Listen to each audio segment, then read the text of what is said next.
बिस्मिल्लाहिर्रहमानिर्रहीम। अस्सलाम वालेकुम स्टूडेंट्स, कैसे हैं आप सब? उम्मीद है आप सब खैरियत से होंगे।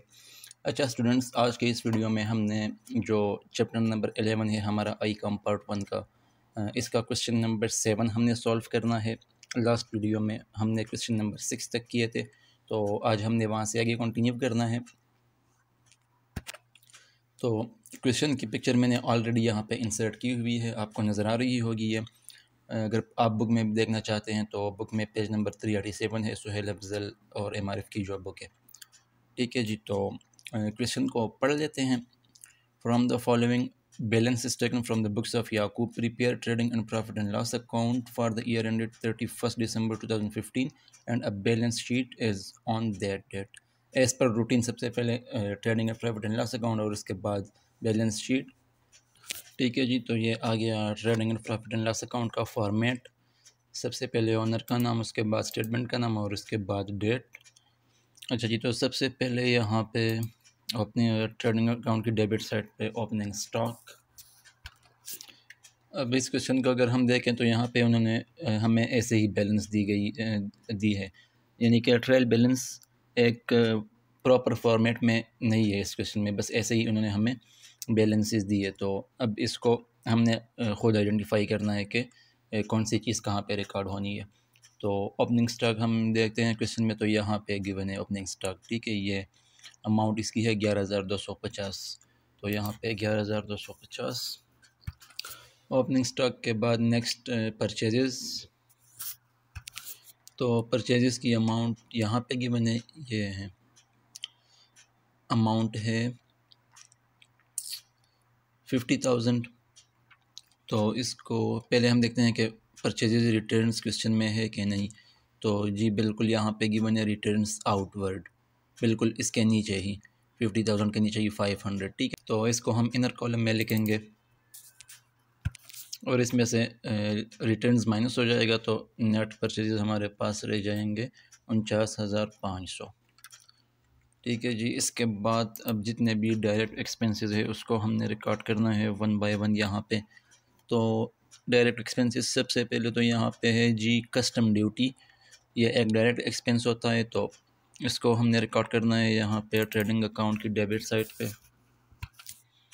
ठीक है जी, इसकी अमाउंट है 3,750। अच्छा जी, इसके अलावा अगर हम देखें तो यहाँ पे इस क्वेश्चन में कोई और डायरेक्ट एक्सपेंस गिवन नहीं है। तो अब हम क्रेडिट साइड पे चलते हैं और क्रेडिट साइड पे सबसे पहले रिकॉर्ड करेंगे हम सेल्स को। तो सेल्स की अमाउंट जी यहाँ पे गिवन है 87,500, और हम देखते हैं कि इसमें सेल्स रिटर्न्स है कि नहीं जी। तो यहाँ पे गिवन है सेल्स रिटर्न्स इनवर्ड के नाम से। ठीक है, 1,500। तो 87,500 हम इनर कॉलम में लिखेंगे। तो रिटर्न्स इनवर्ड हम इसमें से माइनस कर लेंगे। तो सेल्स में से रिटर्न्स इनवर्ड माइनस हो गया, सेल रिटर्न्स। ठीक है, तो नेट सेल्स हमारे पास आ जाएगी 86,000। अच्छा जी, अब यहाँ पे नेक्स्ट क्लोजिंग स्टॉक आ जाएगा, और क्लोजिंग स्टॉक की अमाउंट एडजस्टमेंट्स में गिवन होती है जी। तो यहाँ पे गिवन है क्लोजिंग स्टॉक 12,500, यहाँ पे 12,500। अच्छा, ट्रेडिंग अकाउंट कंप्लीट हो गया है। दोनों साइड का टोटल करेंगे और ग्रॉस प्रॉफिट कैलकुलेट करेंगे। तो टोटल हमारे पास 98,500 आ गया। क्रेडिट साइड बड़ी है और इसमें से डेबिट साइड माइनस हो गया, तो ग्रॉस प्रॉफिट हमारे पास आ गया 34,000।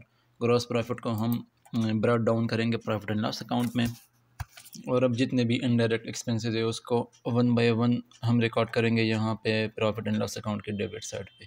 तो यहाँ पे हम देखते हैं सबसे पहले कमीशन है। ठीक है, तो कमीशन इनडायरेक्ट एक्सपेंस यहाँ पे आ जाएगा कमीशन। इसकी अमाउंट है 18,750, और एडजस्टमेंट्स पहले देख लेते हैं। तो प्रीपेड रेंट में से माइनस हो जाएगा। ठीक है, आउटस्टैंडिंग कमीशन है, कमीशन में ऐड हो जाएगा। Closing stock, depreciation on furniture. ठीक है जी, तो सबसे पहले कमीशन, तो कमीशन में एडजस्टमेंट से 18,750 इनर कॉलम में आ जाएगा, और आउटस्टैंडिंग हम ऐड कर लेंगे क्योंकि ये आउटस्टैंडिंग है, अभी तक हमने पे नहीं किया, हमने पे करना है फ्यूचर में, तो ये ऐड हो जाएगा इसमें। तो नेट अमाउंट हमारे पास 20,000 आ जाएगी। ये कमीशन 18,750 थी, उसकी जो ये वाली अमाउंट थी यहाँ पे जो गिवन थी, ठीक है। इसमें से हमने आउटस्टैंडिंग ऐड किया, या जो एडजस्टमेंट्स में गिवन है 1250, तो नेट अमाउंट हमारे पास आ गई 20,000। चलिए कमीशन के बाद नेक्स्ट जो एक्सपेंस है वो है रेंट। तो रेंट में एडजस्टमेंट्स है, प्रीपेड रेंट है, तो रेंट को भी हम इनर कॉलम में लिखते हैं। और प्रीपेड रेंट है, तो प्रीपेड रेंट हमने एडवांस में पे किया है, अभी तक ये ड्यू नहीं है, तो इसका मतलब है कि ये हमारा एसेट है एक किस्म का, तो ये यहाँ से माइनस हो जाएगा। तो नेट अमाउंट हमारे पास 1000 आ जाएगी रेंट की। अच्छा जी, इसके बाद रेंट के बाद नेक्स्ट है रेट्स एंड टैक्सेस। तो ये भी इनडायरेक्ट एक्सपेंस है, ये डायरेक्टली यहाँ पे हम आउटर कॉलम में लिख लेंगे क्योंकि इसमें कोई एडजस्टमेंट नहीं है। इसके बाद डिस्काउंट अलाउड है जो कि इनडायरेक्ट एक्सपेंस है, तो ये भी यहाँ पे आ जाएगा डेबिट साइड पे, और इसकी अमाउंट यहाँ पे है 1250। एडजस्टमेंट इसमें कोई भी गिवन नहीं है, तो इसका हम डायरेक्टली लिख लेते हैं। डिस्काउंट अलाउड के बाद है जनरल एक्सपेंसेस, तो ये भी यहाँ पे आ जाएगा। अमाउंट इसकी है 7,500। इसके बाद जनरल एक्सपेंसेस के बाद यहाँ पे ऊपर कोई एक्सपेंस और गिवन नहीं है। एडजस्टमेंट्स पे आते हैं, तो एडजस्टमेंट्स में प्रीपेड रेंट का रिकॉर्ड हो गया, आउटस्टैंडिंग कमीशन का भी हो गया, क्लोजिंग स्टॉक का भी हो गया जी। इसके बाद है डेप्रिसिएशन ऑन फर्नीचर, तो डेप्रिसिएशन को हम रिकॉर्ड करेंगे यहाँ पे, ठीक है जी। तो फर्नीचर की कॉस्ट जो है वो हमारे पास है 2500, और डेप्रिसिएशन हमने इसका 7.5% कैलकुलेट करना है, तो 2500 का 7.5% आ जाएगा 187.5, ठीक है।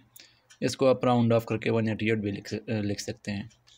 अच्छा जी, इसके बाद कोई और इनडायरेक्ट एक्सपेंस या रेवेन्यू यहाँ पे गिवन नहीं है, तो प्रॉफिट एंड लॉस अकाउंट भी हमारा कंप्लीट हो गया है। तो दोनों साइड्स का टोटल करेंगे, जो साइड बड़ी है वो टोटल में, और नेट प्रॉफिट या नेट लॉस कैलकुलेट करेंगे। तो यहाँ पे क्रेडिट साइड बड़ी है 34,000, दोनों साइडों पे आ जाएगा, तो ये नेट प्रॉफिट हमारे पास आ जाएगा 3,312.5। तो अब हम बैलेंस शीट बना लेते हैं, ठीक है जी। तो सबसे पहले बैलेंस शीट का फॉर्मेट आ गया। डेबिट साइड पे एसेट्स, क्रेडिट साइड पे लाइबिलिटीज़। तो एसेट में सबसे पहले हम करंट एसेट्स का हेडिंग बनाएंगे। करंट एसेट्स में कैश और डेटर्स वगैरह जो यहाँ पे गिवन है उसका रिकॉर्ड करेंगे हम। तो यहाँ पे सबसे पहले आ जाएगा कैश इन हैंड 1750।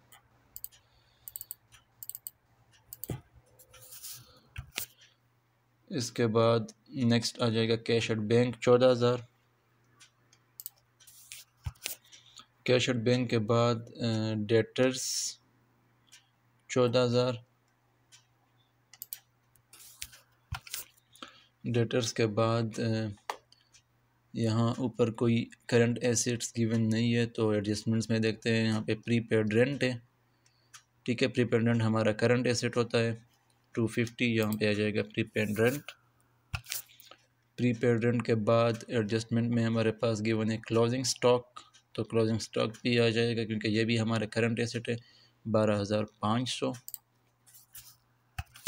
अच्छा जी, इसके अलावा करंट एसेट्स और नहीं है, तो फिक्स्ड एसेट्स या लॉन्ग टर्म एसेट्स का हेडिंग बनाएंगे नेक्स्ट। तो फिक्स्ड एसेट्स इस क्वेश्चन में हमारे पास एक ही गिवन था जो कि फर्नीचर था, तो फर्नीचर की कॉस्ट है 2500, तो यहाँ पे आ जाएगा फर्नीचर इनर कॉलम में 2500। और जो डिप्रिसिएशन हमने इस पे चार्ज की थी यहाँ पे 187.5, ये हम माइनस कर लेंगे इसमें से। तो इसकी नेट अमाउंट जो नेट बुक वैल्यू होगी फर्नीचर की वो हमारे पास आ जाएगी, ठीक है जी। इसके अलावा फिक्स्ड एसेट्स और कोई भी नहीं है इस क्वेश्चन में, तो लाइबिलिटीज़ साइड पे जाएंगे। सबसे पहले करंट लाइबिलिटीज़ का हेडिंग बनाएंगे। तो करंट लाइबिलिटीज़ में हम देखते हैं सबसे पहले यहाँ पे जो क्रेडिटर्स वगैरह होंगे तो उसका रिकॉर्ड हम करेंगे जी। तो क्रेडिटर्स यहाँ पे गिवन है 13,250, ठीक है जी। तो यहाँ पे आ जाएगा क्रेडिटर्स 13,250। इसके बाद अगर हम इधर देख ले तो यहाँ पे कोई और करंट लाइबिलिटी गिवन नहीं है ऊपर जो इंफॉर्मेशन है, लेकिन एडजस्टमेंट्स में अगर हम देख ले तो यहाँ पे आउटस्टैंडिंग कमीशन है जो कि करंट लाइबिलिटी है, तो इसका रिकॉर्ड हम कर लेंगे। इसकी अमाउंट हमारे पास है 1250, तो यहाँ पे आ जाएगा 1250। ठीक है जी। इसके अलावा कोई और करंट लाइबिलिटी गिवन नहीं है, तो लॉन्ग टर्म या फिक्स्ड लाइबिलिटीज़ का हेडिंग बनाएंगे नेक्स्ट। तो फिक्स्ड लाइबिलिटी हमारे पास क्वेश्चन में एक ही है जो कि कैपिटल है और इसकी अमाउंट है 27,000, तो इसको हम इनर कॉलम में लिख लेंगे 27,000। और इसमें अगर क्वेश्चन में ड्राइंग्स है तो वो माइनस हो जाएगा, लेकिन ड्राइंग्स इस क्वेश्चन में गिवन नहीं है। और नेट प्रॉफिट हम ऐड कर लेंगे। नेट प्रॉफिट यहाँ पे आया गया है 3,312.5, तो ये कैपिटल में ऐड हो जाएगा। तो नेट अमाउंट हमारे पास आ जाएगी 30,312.5। ठीक है जी। तो यहाँ तक सारी चीज़ें रिकॉर्ड हो गई हैं। अब हम बैलेंस शीट की दोनों साइड्स को देखेंगे कि ये आपस में इक्वल है या नहीं है। जी स्टूडेंट्स, तो ये आप देख सकते हैं यहाँ पे बैलेंस शीट की दोनों साइड्स आपस में इक्वल है। तो इसके साथ ही ये क्वेश्चन हमारा कंप्लीट हो गया है। अब इंशाल्लाह नेक्स्ट वीडियो में हम जो हमारा नेक्स्ट क्वेश्चन है क्वेश्चन नंबर 8 उसको सॉल्व करेंगे। तो अगर आपको कहीं पे भी कंफ्यूजन है, किसी भी चीज़ की समझ ना आई हो, तो आप कमेंट में पूछ सकते हैं। और अगर आपको वीडियो अच्छी लगी हो तो वीडियो को लाइक करें और चैनल को भी सब्सक्राइब करें और साथ में बेल आइकन को भी प्रेस करें ताकि आने वाली हर नई वीडियो की अपडेट आपको मिल सके। ठीक है स्टूडेंट्स, तो मिलते हैं इंशाल्लाह फिर नेक्स्ट वीडियो में। अल्लाह हाफिज़।